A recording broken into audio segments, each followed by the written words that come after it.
The lights flickered. The elevator jerked to a halt between floors 42 and 43. A man in maintenance uniform looked up from his toolbox. Standing before him was the young CEO, notorious for her ruthlessness, still barking into her phone. "Fire them all if they can't deliver by morning." She turned, annoyed. Can't you fix this thing?" He glanced at the control panel, then back at her. "Trying, ma'am, but maybe it's not the elevator that's broken." The lights went out. Silence. When the emergency backup kicked in, she noticed something. A paper had slipped from his toolbox. It bore her company's logo. Jack Rowan was 38 years old, a single father, a maintenance engineer who spent his days fixing broken systems in a building that once threw him away. 5 years ago, he had a different life. He wore suits. He had an office on the 40th floor. He was a data security specialist for one of the largest corporations in the city. Then he found something he wasn't supposed to find. Financial records, hidden accounts, numbers that didn't add up. $3 billion moving through shadows. He reported it. He thought he was doing the right thing. Instead, they accused him of hacking, of stealing confidential data. They fired him, blacklisted him, made sure no tech company would ever hire him again. His wife left. She couldn't handle the scandal. The media, the shame. He was left with his daughter, Emma. She was 7 then, 12 now. So Jack took the only job he could find, maintenance work, in the same building, for the same company that destroyed him. Maybe because he needed to stay close, because the evidence was still there, because he wasn't finished. Around his neck, hidden under his uniform, he wore a USB drive on a chain, like a talisman, like a grenade with the pin still in. It contained everything, every transaction, every signature, every lie. He just needed the right moment, the right person, someone brave enough to listen. Clara Voss was 31, the youngest CEO the company had ever appointed. Smart, driven, cold. She believed in results. She believed in efficiency. She believed that everyone had a price, and if you paid it right, you could buy anything. Loyalty, silence, even truth. She didn't get to the top by being nice. She got there by being ruthless. Her father had been CEO before her. A legend in the industry, he'd retired 3 years ago, leaving her to carry the legacy. She didn't know about the secrets he'd buried, or maybe she did and chose not to look. Today was supposed to be simple. A quick meeting on floor 42, sign some contracts, fire a few underperformers, get home before midnight. She stepped into the elevator, already on her phone, already yelling at someone about missed deadlines. Then he stepped in. The maintenance guy, carrying his toolbox, smelling like machine oil and something else. Something like quiet defiance. She barely looked at him. People like him were invisible to people like her. The doors closed. The elevator started moving. Then it stopped. The jolt was sudden. Clara grabbed the rail. Jack steadied himself, his toolbox clattering. The lights flickered, once, twice, then settled into a dim emergency glow. Clara's phone lost signal. "What's happening?" Jack moved to the control panel. He pressed buttons, checked the display. "System failure. We're stuck between floors." "Well, fix it." "I'm trying." She crossed her arms. This was unacceptable. She had things to do, people to fire, an empire to run. How long? Could be 10 minutes. Could be an hour. Depends on what's broken. She exhaled sharply. This day kept getting worse. Jack opened his toolbox. As he pulled out a screwdriver, something slipped. A folded piece of paper. It floated to the floor. Clara's eyes caught it. The corner, the logo, her company's logo. She bent down, picked it up, unfolded it. It was a printout. Financial codes, account numbers, a signature at the bottom. A signature she recognized. She looked up at him, really looked at him for the first time. "Who are you?" Jack didn't answer right away. He just stared at the paper in her hands. Then he said quietly, "Someone who used to work for your father." The air in that small metal box suddenly felt very, very thin. Clara stared at the paper, then at Jack, then back at the paper. What is this? Evidence. Evidence of what? Jack closed his toolbox slowly. He leaned against the elevator wall. Of why I'm wearing this uniform instead of a suit. Her eyes narrowed. She was good at reading people. It was how she survived in boardrooms full of sharks. But this man, he wasn't scared. He wasn't trying to impress her. He was just tired. You worked for my father? I worked for the company. Your father just happened to be the one who signed my termination papers. Clara's jaw tightened. She didn't like where this was going. If you have some kind of grudge, this isn't the time or place. It's always the time. It's never the place. The elevator shuddered. Both of them grabbed the rails. The lights dimmed further. Clara's confidence cracked just a little. Can you actually fix this? Or are we going to die in here? I can fix elevators, ma'am. I can't fix liars. Her head snapped toward him. Excuse me? You heard me. She took a step closer. Her voice dropped, cold, controlled. You don't know me. You don't know anything about me. I know you sleep fine at night. That's more than I can say. You people, she stopped herself. What? You people? Say it. You people who fix your toilets and your lights and your elevators while you pretend we don't exist? Clara's face flushed. She wasn't used to being challenged, especially not by someone she considered beneath her. I didn't mean. Yes, you did. Silence fell between them. Heavy, uncomfortable. The elevator shuddered again. Harder this time. Clara lost her balance. She stumbled forward. Jack caught her, his hands on her arms, steadying her. For a moment, they were too close. She could see the lines around his eyes, the gray in his stubble, the exhaustion that lived permanently in his face. Thanks, she said quietly. He let go and stepped back. Don't mention it. She straightened her blazer, trying to regain her composure, her armor. But something had shifted. Just a crack. Just enough. The lights went out completely. Total darkness. Clara's breath hitched. She hated small spaces, always had. She just never told anyone. Stay calm, Jack's voice came from somewhere to her left. Emergency power will kick in soon. How soon?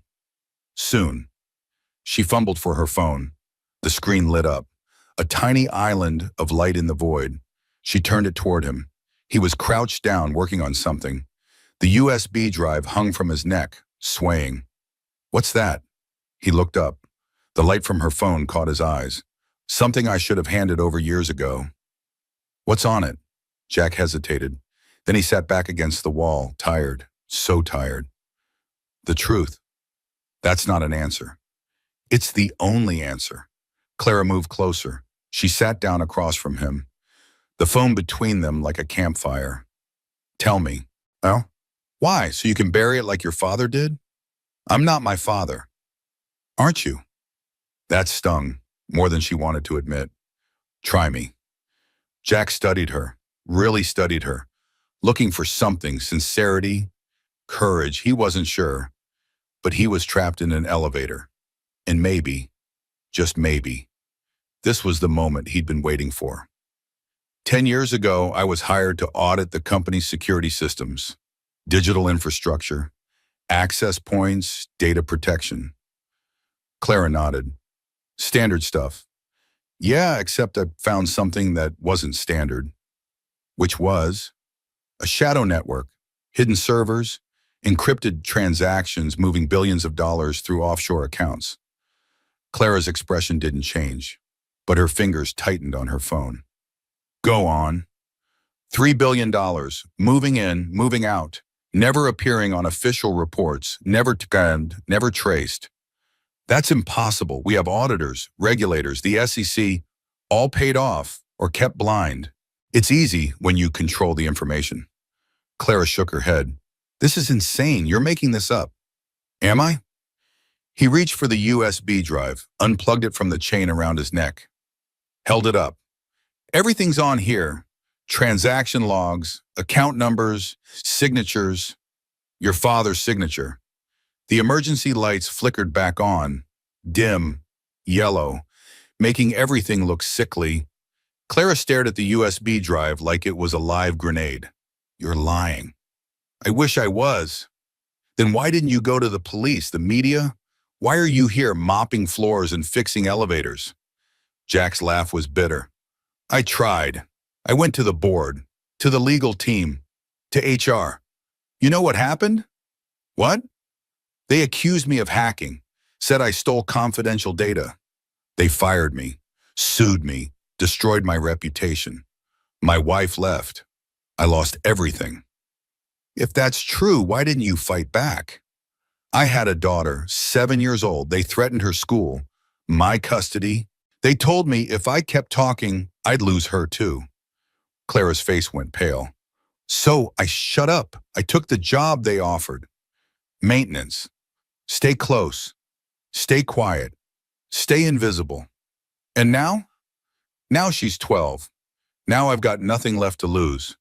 He held out the USB drive. You want proof? Plug it in. Clara looked at the drive, then at him, then at the elevator control panel. You're serious. Dead serious. Her hand trembled slightly as she reached for it. Clara's fingers closed around the USB drive. It was still warm from hanging against his chest all these years. She turned it over in her palm. Such a small thing. Such a dangerous thing. She looked at the elevator control panel.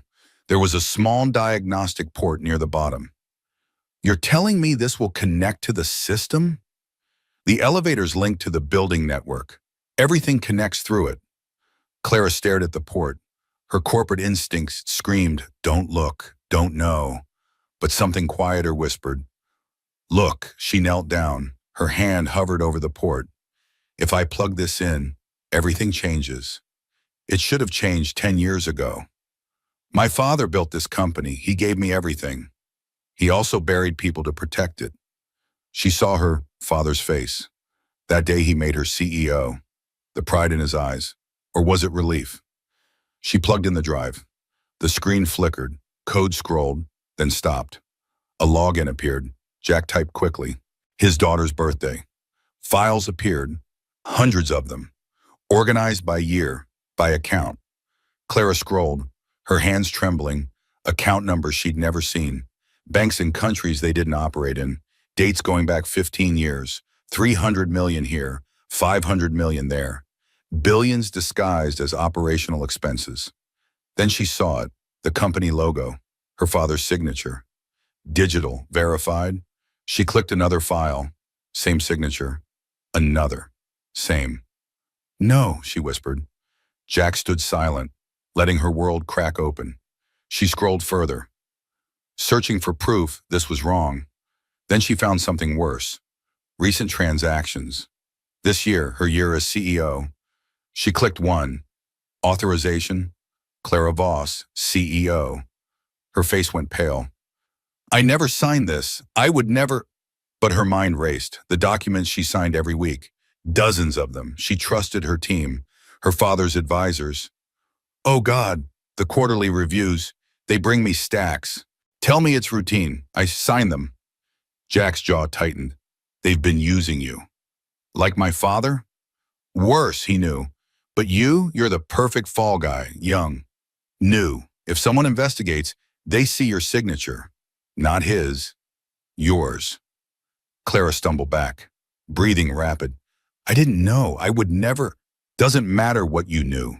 Matters what you can prove. Right now, your name is on billions in illegal transactions. You must be so happy. I'm destroying myself. Jack turned to her. Voice hard. I'm furious. They're doing to you what they did to me. Using you. Setting you up. When it falls apart, you'll be in handcuffs while they disappear. The elevator shuddered. Violent. Metal groaning. Clara grabbed the rail. What was that? Jack checked the panel. His face changed. We need to get out. Now. What's wrong? Someone noticed we're in the system. They're shutting us down. The lights flickered. The screen went black.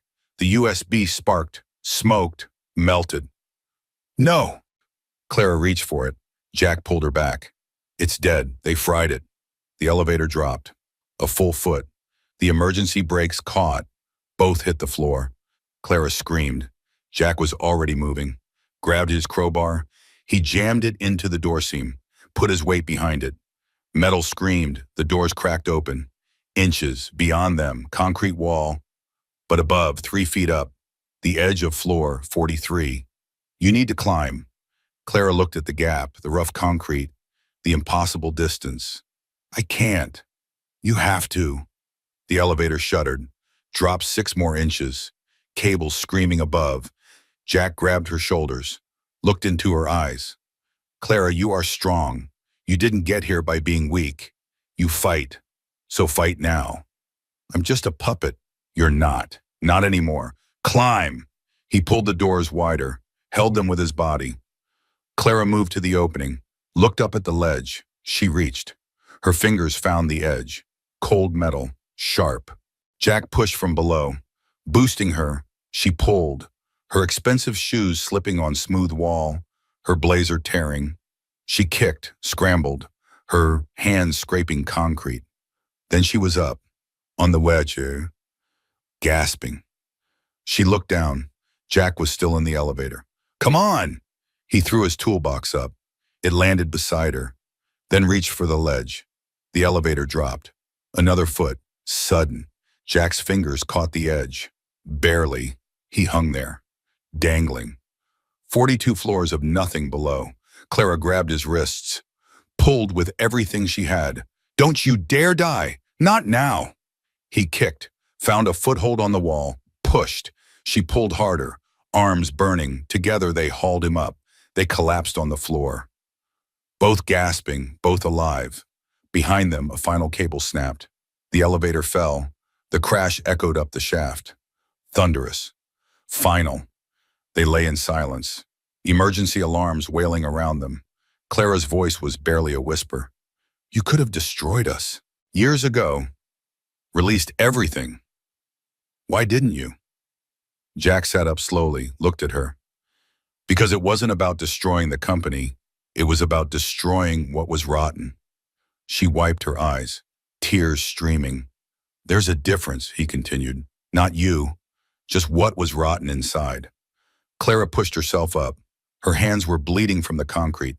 Her suit was ruined. Her hair a mess. She'd never looked less like a CEO. She'd never felt more like herself. She picked up his toolbox, handed it to him. Then let's cut out the rot.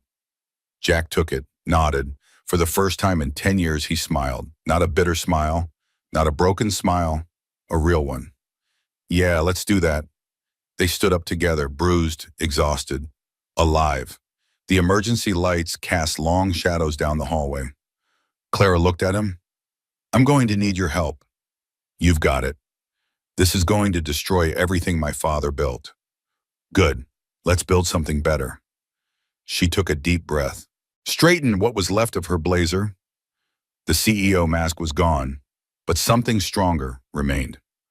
Okay, let's go to work.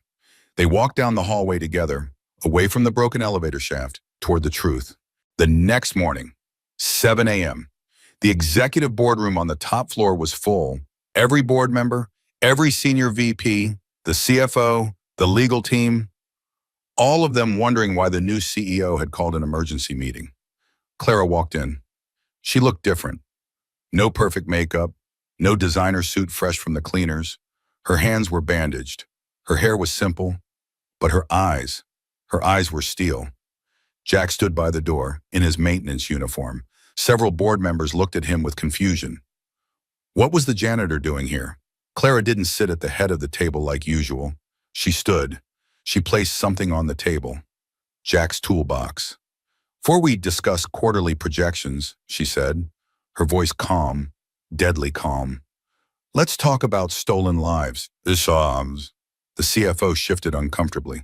Clara, what is this about? It's about $3 billion. It's about 15 years of fraud. It's about my father. And it's about all of you. The room went silent. She opened the toolbox. Inside, there were documents, printed files. Jack had backup copies, not digital, paper, hidden for years. Last night, I almost died in an elevator, but I learned something. I learned that my father built this company on lies, and I learned that all of you helped him do it. The legal counsel stood up. Ms. Voss, I don't know what you think you've discovered, but Sit down. He sat. Clara spread the documents across the table. Account numbers, signatures, transaction records. I've already sent copies to the SEC, to the FBI, to the IRS, and to every major news outlet in the country. The CFO's face went white. You what? I exposed you, all of you. Chaos erupted, voices shouting, chairs scraping, threats and denials. Clara just stood there, waiting. Security entered, but not building security. Federal agents. Nobody leaves this room, the lead agent said. One by one, they were escorted out.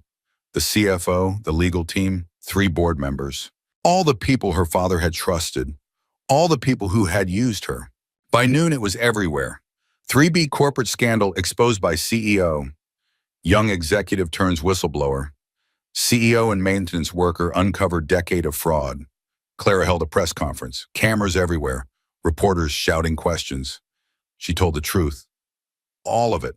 Her father's crimes, her own unwitting involvement, and Jack's story. 10 years ago, Jack Rowan tried to expose this. Instead of listening, we destroyed him. We took his career, his reputation, his life. Today I'm here to say he was right, and I was wrong. She turned to where Jack stood at the side of the room. Mr. Rowan, on behalf of this company, I apologize, and I'm asking you to help me fix what we broke. That evening, Clara found Jack in the basement, where the maintenance staff took their breaks. He was packing up his locker. Leaving, she asked. Figured I'd been fired. Actually, I was hoping you'd accept a new position. Head of Security and Ethics, with a real salary, and an office that doesn't smell like machine oil. Jack smiled, tired, genuine. You fixed more than the elevator, Clara said softly. Jack looked at her, really looked at her. The CEO mask was gone, just a person remained, a person trying to do right. Maybe it just needed someone brave enough to press stop, he said. Clara's eyes welled up. She extended her hand. Jack shook it. Not as enemies, not as employer and employee, as allies, as friends, as 2 people who'd survived the fall. 1 year later, the building lobby looked transformed. Glass panels replaced old walls. Sunlight poured through new windows. A dedication ceremony was taking place. Employees in their best clothes, media cameras, community leaders. Clara stood at a podium. Behind her, a massive marble and glass wall, names engraved in gold letters. She wore a simple navy suit. No armor, just herself. Today, we dedicate the Wall of Integrity, she announced, to honor those who spoke truth when silence was easier. She pulled a cord. The covering fell away. The wall gleamed. At the very top, Jack Rowan. Below it, he reminded us that sometimes truth doesn't rise to the top. It's buried by gold until someone digs it out. Jack stood near the back, his daughter Emma beside him, 13 now, growing tall. She grabbed his hand, squeezed tight. That's you, Dad. Everyone can see it now. Jack's throat tightened, after 10 years invisible. Yeah, kiddo. I'm so proud of you. I'm proud of you too. You're why I kept fighting. Clara caught his eye, smiled warmly. He nodded back. The company had transformed. New board, ethical policies, transparent accounting. They'd returned every stolen dollar. $3 billion plus interest, paid penalties, made restitution. The stock crashed. Lost clients, revenue down 40%, but slowly they rebuilt. On truth, they'd found something better. Trust, integrity, a future worth building. After the ceremony, Clara and Jack stood by the elevators. How's the new position? Clara asked. Jack smiled. Still strange. Having an office, people listening, different from being invisible. You've earned it. So have you. You could have covered this up, protected your father's legacy. Clara shook her head. That wasn't a legacy worth protecting. This is, she gestured around. We're smaller now, less profitable, but we're honest. We can sleep at night. Real is always better than big. Always. Emma ran up, breathless. Dad, they have amazing cookies. Jack laughed. Go ahead. Save me one. Chocolate chip? I'll bring you two. She ran off, all energy and hope. Clara watched her. She's wonderful. You've raised an incredible daughter. She gave me a reason to keep going. I understand now, having someone worth fighting for. They stood in comfortable silence. People who'd been through hell together, not employer and employee, just two people who survived. The elevator dinged. Doors opened. Clara stepped in. You coming? Jack looked at it, remembered that night, the fear, the falling, the truth, then smiled, stepped in. The doors closed. The elevator rose. Smooth, steady, perfect. No flickering lights, no terror. Just two people going up, voiceover, Jack's voice, reflective. I used to think I'd fallen to the lowest floor. That rock bottom was where my story ended. But that's where the elevator to truth starts. You have to go down before you rise. You have to break before you build something stronger. And sometimes the person you're trapped with becomes the person who helps you find the light. The camera pulls back. Through the glass shaft, Jack and Emma laughing together. Clara on another floor, waving, the building glowing in golden sunlight, rising, always rising, towards something better. Subscribe if you believe integrity always finds its way up. Thanks for watching this story.